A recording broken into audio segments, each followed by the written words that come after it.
یقیناً ہم نے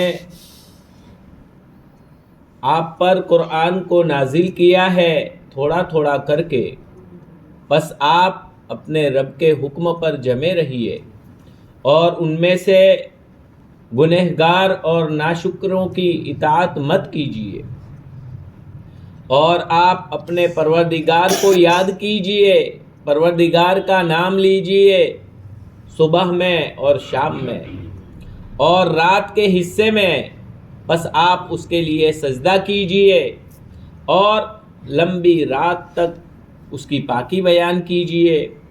یقیناً یہ لوگ دنیاوی زندگی سے محبت کرتے ہیں اور ان کے پیچھے آنے والے بھاری دن کو چھوڑ بیٹھے ہیں۔ ہم نے ان کو پیدا کیا اور ہم نے ان کے جوڑوں کو مضبوط کیا، اور جب ہم چاہیں گے ان کے مثل سے بدل دیں گے۔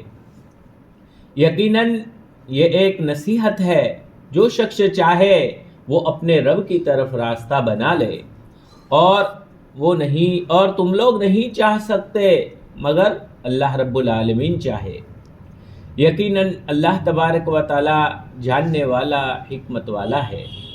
وہ اپنی رحمت میں جس کو چاہتا ہے داخل کرتا ہے، اور ظالمین کے ان کے لیے دردناک عذاب تیار کر رکھا ہے۔ یہاں سے اللہ سبحانہ و تعالی فرماتے ہیں، اوپر جنت کا تذکرہ فرمایا تھا، اور جنت کا تذکرہ فرمانے کے بعد پھر اخیر میں فرمایا تھا کہ یہ جنت وغیرہ کا ملنا یہ نیک اعمال کے طفیل ہے، کہ جو دنیا میں تم نے نیک اعمال کیے تھے اس کے بدلے میں جنت ملے گی۔ معلوم ہوا کہ جنت حاصل کرنے کے لیے صرف باتیں کر لینا کافی نہیں ہے، صرف بڑی بڑی باتیں کر لینے سے جنت نہیں ملے گی۔ جنت حاصل کرنے کے لیے ظاہری اعمال بھی درست کرنے ہوں گے اور اپنے باطنی اعمال کو بھی درست کرنا ہوگا۔ باطنی اعمال جن کا تعلق دل سے ہے، تو اس دل کے اعمال کو بھی درست کرنا پڑے گا۔ ہماری نیتیں صحیح ہو، ہماری سوچ صحیح ہو، ہمارے دل میں بڑائی نہ ہو، ہمارے دل کے اندر تواضع اور عاجزی اور انکساری ہو، ہمارے دل کے اندر کسی کے بارے میں کینہ نہ ہو، ہمارے دل میں بغض نہ ہو، نفرتیں نہ بھری ہوئی ہو، بلکہ ہمارا دل بالکل پاک اور صاف ہو۔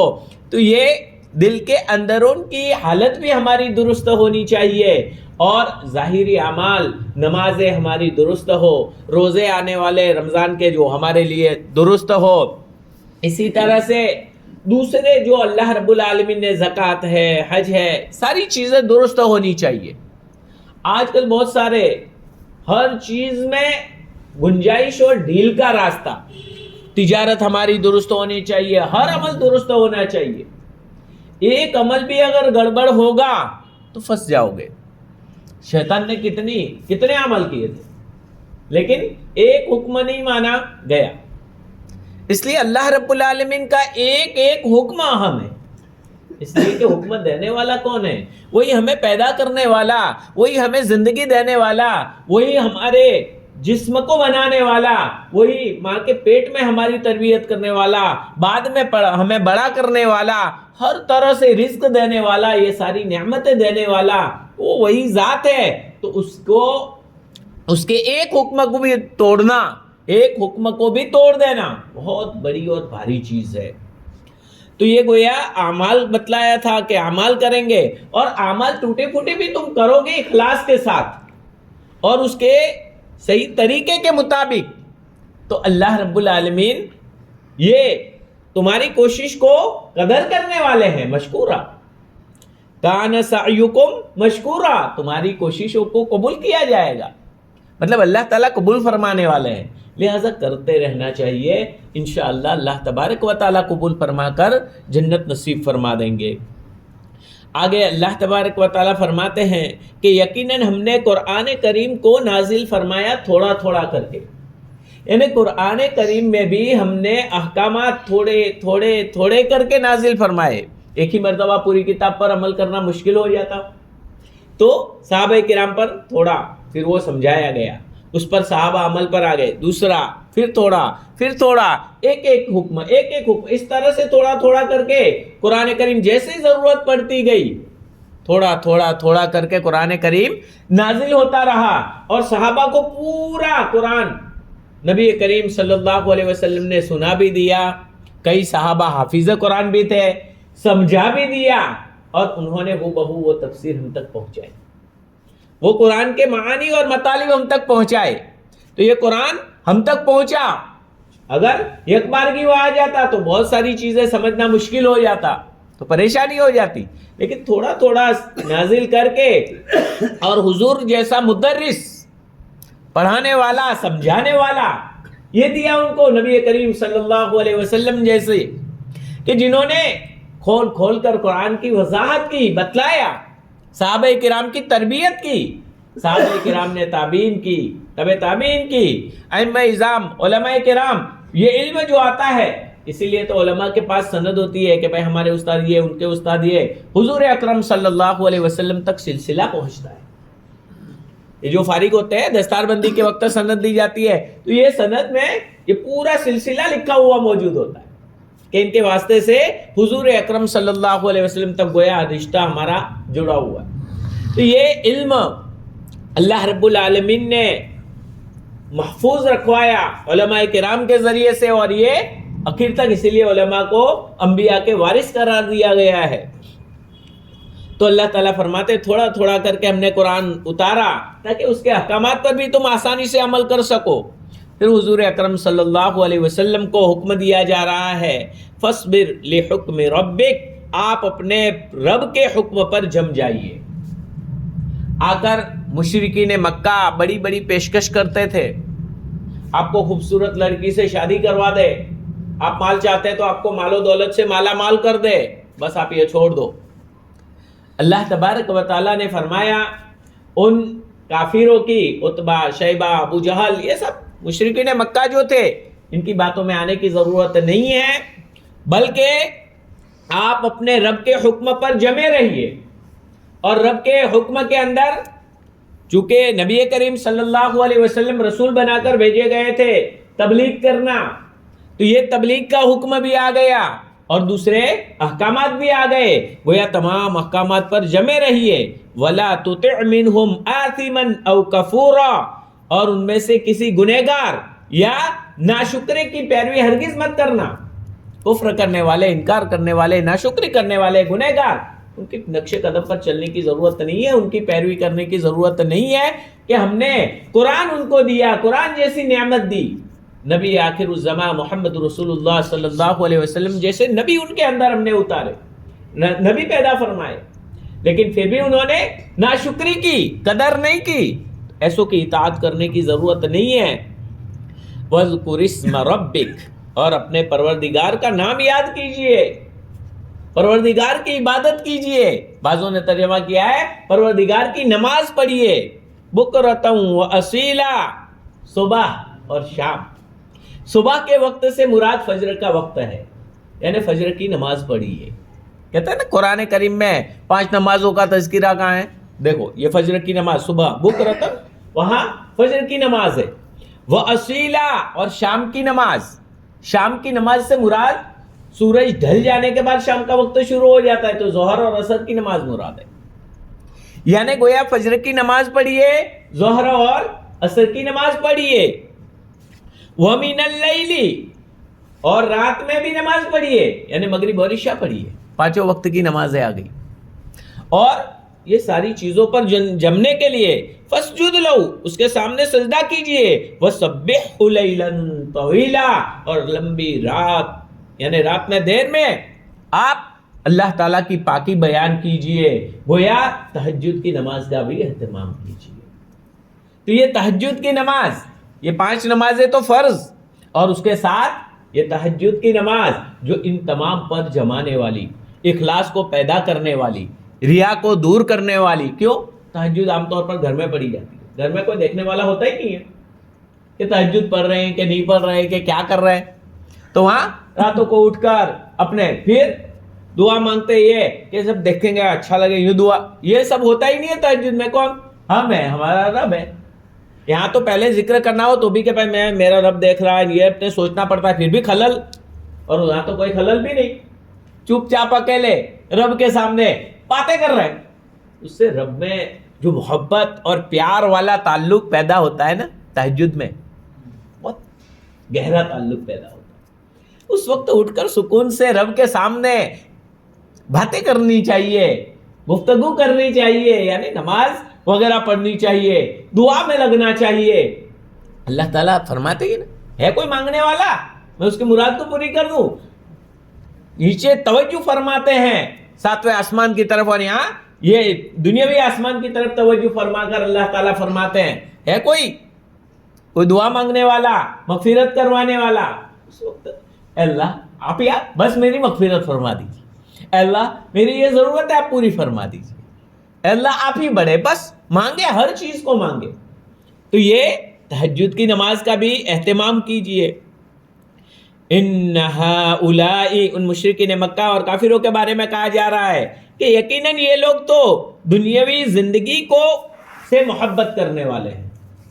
اس سے معلوم ہوا کہ دنیاوی زندگی کی محبت میں آ جانا اور ہمیشہ کی آخرت کو بھول جانا یہ مسلمانوں کا طریقہ نہیں ہے، بلکہ کن کا ہے؟ ان لوگوں کا جن کا اوپر تذکرہ آیا، یعنی کافروں کا طریقہ ہے. بالکل دنیا میں اس طرح مست ہو جانا کہ آخرت کو بالکل بھول جاوے، چھوڑ دے وے، تو یہ مسلمانوں کا طریقہ نہیں ہے. اللہ تعالیٰ بھی کتنے بہترین انداز میں سمجھا رہے ہیں، یقیناً یہ لوگ دنیاوی زندگی کو، دنیا کو سے محبت کرتے ہیں، وَيَذَرُونَ اور چھوڑ دیتے ہیں، وَرَاءَهُمْ اپنے پیچھے، یوماً ثقیلا بھاری دن کو. حالانکہ قیامت کا دن کوئی معمولی دن نہیں ہے، بڑا خطرناک ہے، بڑا بھاری ہے. حمل والی عورت اپنے بچے کو جن دے گی، دودھ پلانے والی عورت ماں اپنے بیٹے کو گود میں سے پھینک دے گی، بھول جائے گی. یہ کتنا خطرناک دن ہوگا. ایسے دن کو ہم بھول بیٹھے.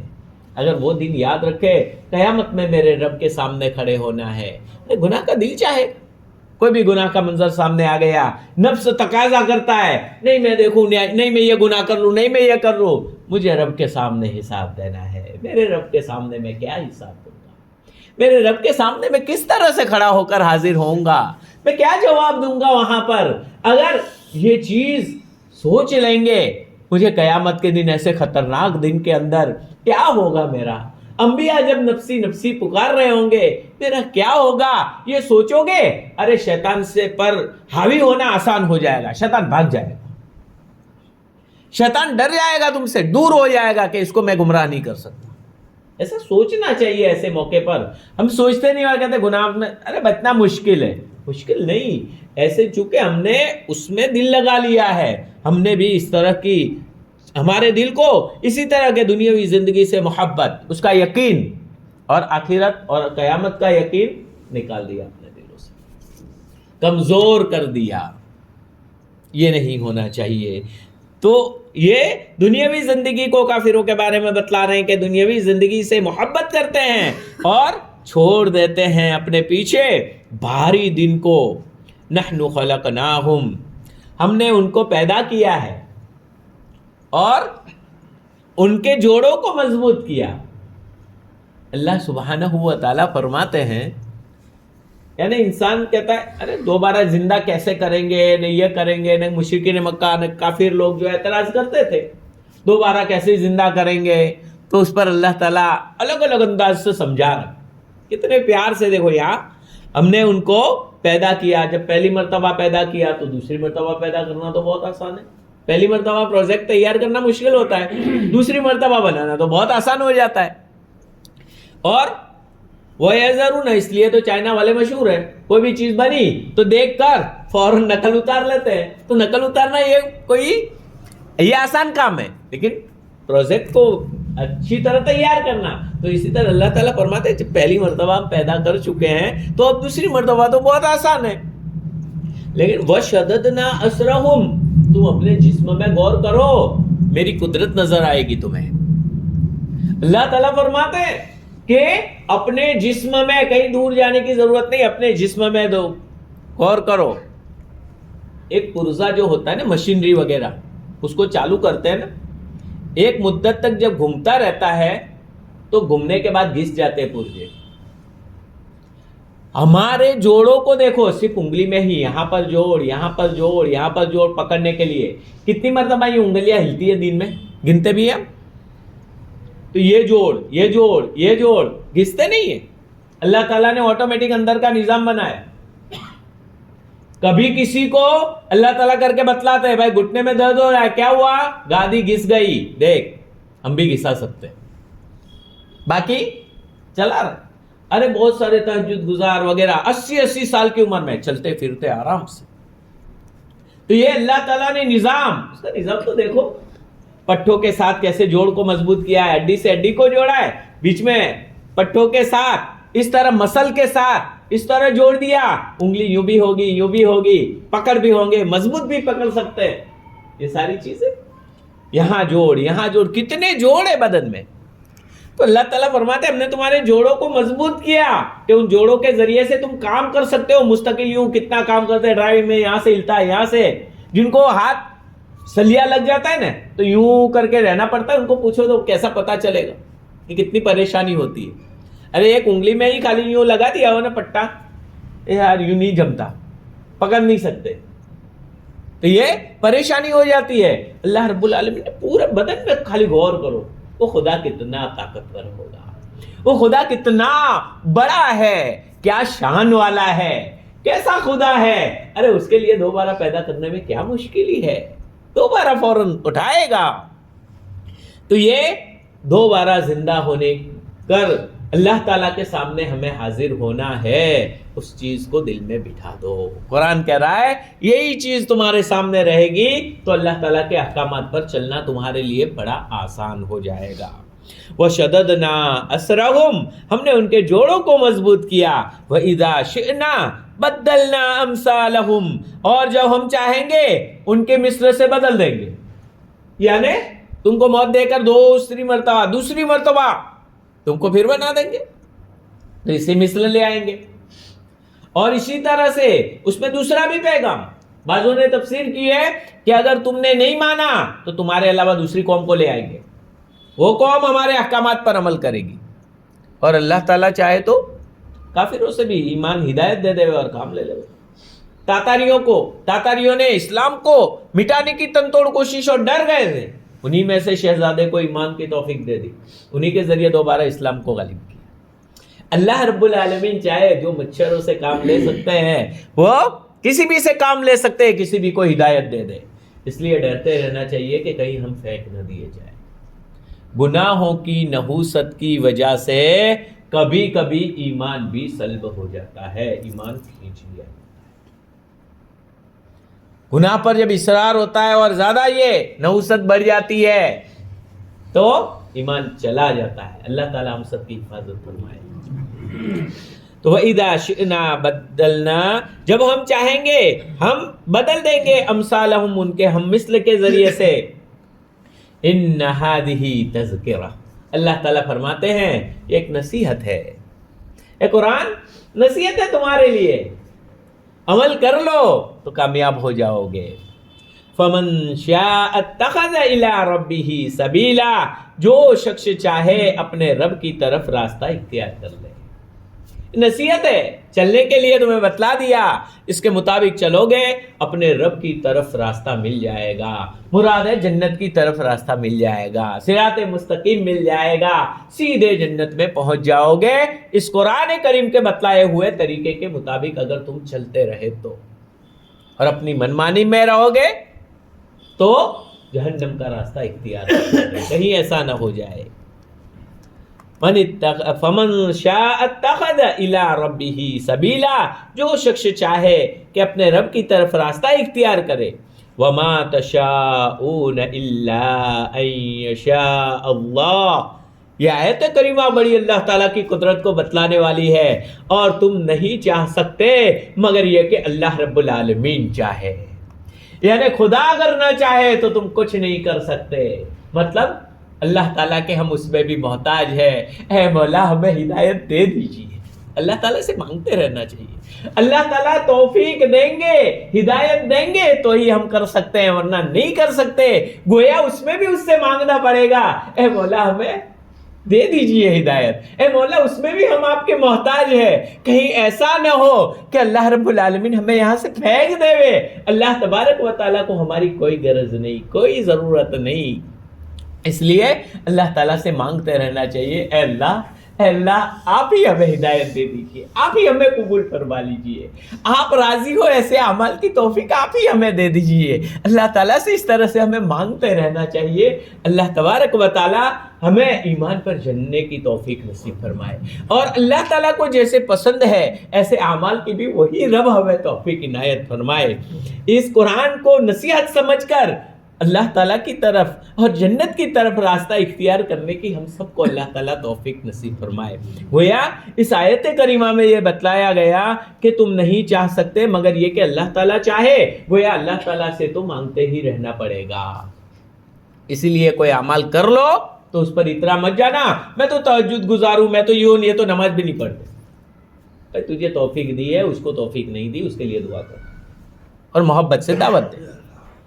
تو یہ مت سمجھ لینا، ورنہ اس اترانے کی وجہ سے کہیں ہم پھینک نہ دیے جائیں کہ چل کر کے دکھا، تو میری توفیق سے کر رہا تھا، ہمیں کبھی توفیق مل گئی تو یہ اللہ تعالیٰ کی توفیق سے ہم نے کیا ہے۔ اس لیے اعمال کرنے کے بعد بھی ہمارے دل میں میرے رب نے مجھ سے یہ کروایا، اے اللہ تیرا شکر ہے، یہ کہو تو دوسری مرتبہ بھی توفیق ملے گی۔ ان یشاء اللہ ان اللہ کان علیما حکیما، یقیناً اللہ تبارک و تعالیٰ خوب جاننے والے، خوب حکمت والے ہیں۔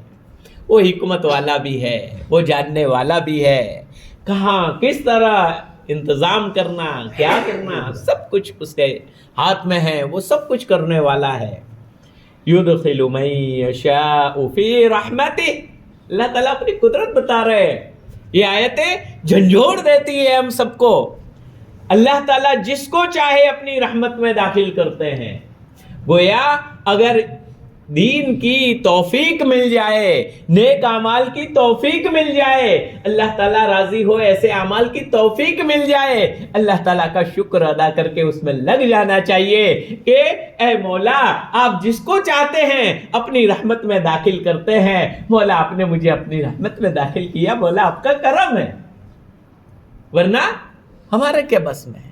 ہم تو اتنے گندے گنہگار کہ یہاں بیٹھنے کے بھی قابل نہیں ہے کہ یہاں بیٹھ کر اللہ کا کلام ہم سنیں اور سنائیں۔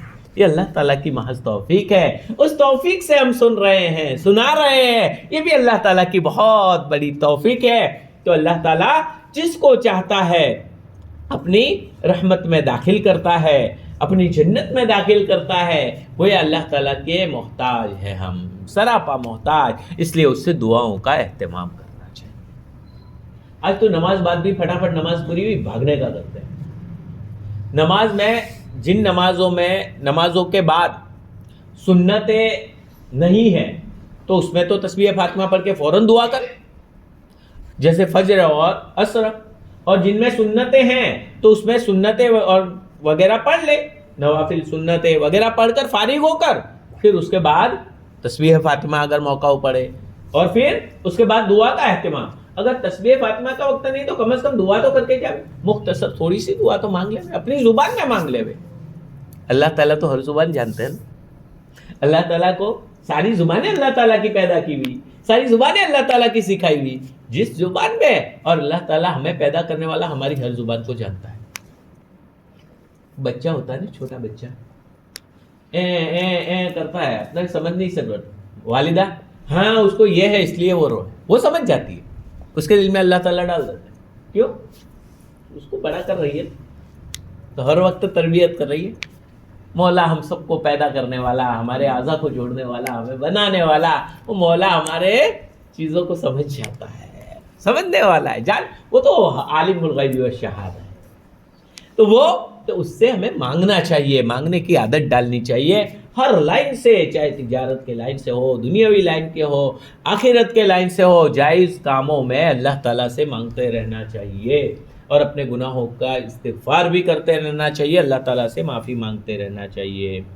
وَالظَّالِمِينَ أَعَدَّ لَهُمْ عَذَابًا أَلِيمًا، اور ظالمین کے ان کے لیے دردناک عذاب تیار کر رکھا ہے۔ اس لیے یاد رکھیں اللہ تعالیٰ کے احکام کو توڑنے والے بھی ظالم ہیں، اور اسی طرح اللہ کے بندوں کو ستانے والے بھی ظالم ہیں۔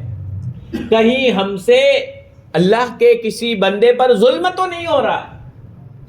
اللہ تبارک و تعالی والظالمین اعد لهم، اللہ تعالیٰ فرماتے ہیں ظالمین کے لیے ہم نے دردناک عذاب تیار کر رکھا ہے، اور ظالموں کا ظلم کبھی ٹکتا نہیں ہے۔ ظالم جتنا بھی ظلم کر لے، فرعون آیا خدائی کا دعویٰ کر لیا اور وہ یہ سمجھتا تھا کہ مجھے کوئی پست نہیں کر سکتا، اللہ تبارک و تعالیٰ نے پانی میں ڈبو دیا، ہمیشہ کے لیے ختم۔ تو یہ اللہ رب العالمین جو چاہے پل بھر میں کر دے وے، کوئی اللہ تبارک و تعالیٰ کو روکنے والا نہیں ہے۔ اس لیے کبھی بھی ظالم نہ بنے، ہرگز بھی ظالم نہ بنے۔ ہم سے کہیں کسی پر ظلم نہ ہو جائے، بیوی پر ظلم نہ ہو جائے، اپنے بچوں پر ظلم نہ ہو جائے، اپنے ساتھیوں پر ظلم نہ ہو جائے، ذرا سا عہدہ مل گیا تو اپنے ماتحتوں پر ظلم نہ ہو جائے۔ عہدے کے نشے میں چور ہو جاتا ہے آدمی، فوراً دماغ آسمان پہ چلا جاتا ہے۔ تھوڑا سا بڑی ڈگری مل جاتی ہے تو سب سے اپنے آپ کو ہی سب سمجھنے لگتا ہے، کسی کو کچھ نہیں سمجھتا، اور پھر کسی کی بات نہیں سنتا، جھڑک دیتا ہے۔ یہ ظلم ہے، اس کے دل پر کیا بیتے گی؟ سامنے والے کو تم جھڑک دیتے ہو، سامنے والے کو تم اس طرح بات کرتے ہو، سامنے والے کے دل پر کیا گزرے گی؟ اس کے دل پر ٹھیس پہنچے گی، اور اس ٹھیس کو وہ چاہے زبان سے نہ کہے، لیکن اللہ رب العالمین اس ٹھیس کو جاننے والے ہیں، اور تم ظالم بنو گے، اور ظالموں کے لیے اللہ رب العالمین نے اعد لهم عذابا علیما۔ اسی لیے کہا گیا ہے ظالموں اپنی قسمت پہ نازا نہ ہو، ظالموں اپنی قسمت پہ نازا نہ ہو، دور بدلے گا یہ وقت کی بات ہے۔ اللہ تعالیٰ کبھی حکومت دے دے، کبھی حکومت چھین کر پھینک دے۔ تو اس طرح سے حکومت بھی اگر ظالم ہو جائے اور ظلم کرنے لگے، ظلم ٹکنے والا نہیں ہے۔ بس ہم صحیح اعمال پر آ جائے، ہمارے اعمال نیک بن جائے، ہم نیک اعمال پر آ گئے، مسلمان صحیح رخ پر آ گئے، تو حکومت بھی صحیح ہو جائے گی، خود بخود صحیح ہو جائے گی۔ اللہ رب العالمین ہمیں ان قرآن کی باتوں کو سمجھنے کی توفیق نصیب فرمائے، اس کے نور سے اپنے دل کو منور بنانے کی توفیق نصیب فرمائے، اور اللہ رب العالمین ہمیں اس پاکیزہ قرآن پر عمل کرنے والا بنا دے۔ اللهم لك الحمد كله ولك الشكر كله كما ينبغي لجلال وجهك الكريم وعظيم سلطانك، اللهم صل وسلم دائما ابدا على حبيبك خير الخلق كلهم۔ اللهم ربنا ظلمنا انفسنا وان لم تغفر لنا وترحمنا لنكونن من الخاسرين، لنكونن من الخاسرين، لنكونن من الخاسرين۔ اللهم ربنا لا تؤاخذنا إن نسينا أو أخطأنا، ربنا ولا تحمل علينا إصرا كما حملته على الذين من قبلنا، ربنا ولا تحملنا ما لا طاقة لنا به واعف عنا واغفر لنا وارحمنا أنت مولانا فانصرنا على القوم الكافرين، فانصرنا على القوم الظالمين، فانصرنا على القوم المشركين، فانصرنا على القوم المجرمين، فانصرنا على القوم اليهود والنصارى والمشركين۔ یا الہ العالمین ہم سب کے گناہوں کو معاف فرما دیجئے۔ مولا بے انتہا گنہگار ہے، خطاوار ہے، مجرم ہے، پاپی ہے، اے مولا اس کے باوجود تو نے اپنے دربار میں حاضری کی توفیق دی۔ مولا تیرا شکر ہے، مولا آپ کی ذات بڑی کرم والی ہے، مولا آپ بڑے قدرت والے ہیں، مولا آپ بڑے رحیم ہیں، مولا آپ بڑے کریم ہیں، آپ غفور الرحیم ہیں، اے مولا آپ کی ذات غفار ہے، اے بخشنے والے ہمارے گناہوں کو بھی بخش دیجیے۔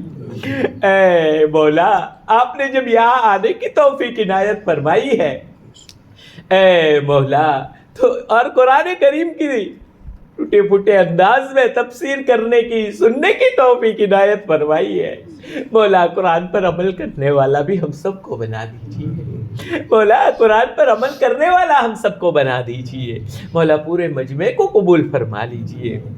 اے مولا آپ جسے چاہتے ہیں اپنی رحمت میں داخل کرتے ہیں، مولا ہمارے بس میں نہیں ہے، مولا تیری رحمت میں تو ہی ہمیں داخل فرما دیجیے۔ اے مولا آپ کی رحمت کے ہم محتاج ہیں، مولا آپ کے چاہے بغیر کچھ نہیں ہوتا، مولا آپ ہمیں توفیق سے بھی نواز دیجئے، مولا آپ اپنی رحمت میں اپنوں فضل و کرم سے ہمیں داخل فرما دیجئے، مولا آپ ہم سے راضی ہو جائیے، مولا ہمیں توفیق سے نواز دیجئے۔ اے مولا سارے گناہوں کو معاف فرما کر مولا آئندہ زندگی کو نیکیوں سے مزین کرنے کی ہم سب کو توفیق عنایت فرما دیجئے۔ اے مولا پورا مجمع آپ کے سامنے ہاتھ پھیلائے بیٹھا ہے، پورے مجمع کی جائز تمناؤں کو پورا فرما دیجئے۔ اے مولا جو جس لائن سے بھی پریشان ہو، تمام کی پریشانیوں کو آپ جانتے ہیں، ہم نہیں جانتے، مولا ہم تمام کی پریشانیوں کو دور فرما دیجئے، مولا تمام کی پریشانیوں کو دور فرما دیجئے۔ اے مولا پورے مجمع کی مدد فرمائیے، مولا ہم آپ کی مدد کے محتاج ہیں۔ اے مولا ہم سے ہمارا دین چھیننے کی کوششیں کی جا رہی ہے، مولا اے مولا اسلام کے خلاف سازشیں ہو رہی ہے، اے مولا ان کو اقتدار اور حکومت دینے والے بھی آپ ہیں، مولا ایسے ظالموں سے حکومت کو چھین لیجئے، مولا ان کی تقدیر میں اگر ہدایت نہیں تو اے مولا ایسے لوگوں سے اس زمین کو پاک اور صاف فرما دیجئے۔ اے مولا جیسے تو نے غزہ کے اندر مجاہدین کو فتح عنایت فرمائی، مولا ان پر رحم و کرم کا معاملہ فرمایا، یہود کو ذلیل فرمایا، مولا یہاں پر بھی ظالموں کو مولا ذلیل اور رسوا فرما کر ختم فرما دیجئے۔ اے مولا اور اسلام اور مسلمانوں کا بول بالا فرما دیجئے، مولا اسلام کو غالب فرما دیجئے۔ اے مولا ہم سب کو اسلام پر جمنے کی توفیق عنایت فرمائیے، مولا ہمیں دین اسلام کی محبت نصیب فرمائیے، مولا تیرے لاڈلے نبی کی محبت ہمارے دلوں میں پیوست فرما دیجیے، مولا ہمیں رسول اللہ صلی اللہ علیہ وسلم کی محبت نصیب فرمائیے۔ اے مولا تیرے گھر کی زیارت ہمیں سب کو نصیب فرمائیے، مولا روزہ اقدس پر حاضری کی توفیق عنایت فرمائیے۔ اے مولا کام میں تیرے نبی کی زیارت ہم سب کو نصیب فرمائیے۔ اے مولا پورے مجمع کی جائز تمناؤں کو پورا فرما دیجئے، مولا پورے عالم کے اندر اسلام اور مسلمانوں کو کی مدد فرمائیے۔ اے مولا ان پر رحم فرمائیے، مولا ظالموں کے ظلم و ستم سے ہم سب کی بھرپور حفاظت فرمائیے۔ اے مولا پورے عالم کے اندر تیرے لاڈلے نبی کی امت مظلوم بنی ہوئی ہے، اس پر ظلم ہو رہا ہے، مولا ظالم کی کمر کو توڑ دیجئے، مولا مظلوم کی مدد فرمائیے۔ اے مولا جتنی بھی دین کی محنت حقہ ہو رہی ہے تمام کو قبول فرما لیجئے۔ اے مولا ہمارے نسلوں کی حفاظت فرمائیے، مولا ہمارے بیوی بچوں کو دین کا دائی بنا دیجئے، دین پر جما دیجئے۔ اے مولا ہمارے گھروں کو صحابہ کرام کے گھروں کا نمونہ بنا دیجئے، مولا ہمارے گھروں میں بھی دینداری پیدا فرما دیجئے، مولا ہمارے رشتہ داروں کو، ہمارے خاندان والوں کو، تمام مسلمانوں کو مولا دیندار بنا دیجئے، نیک اور صالح بنا دیجئے۔ اے مولا آپ کی مرضیات کے مطابق چلنے والا بنا دیجئے، مولا جنہوں نے دعا کے لیے کہا ہے، لکھا ہے، متوقع ہے، تمام کی جائز تمناؤں کو پورا فرما دیجئے۔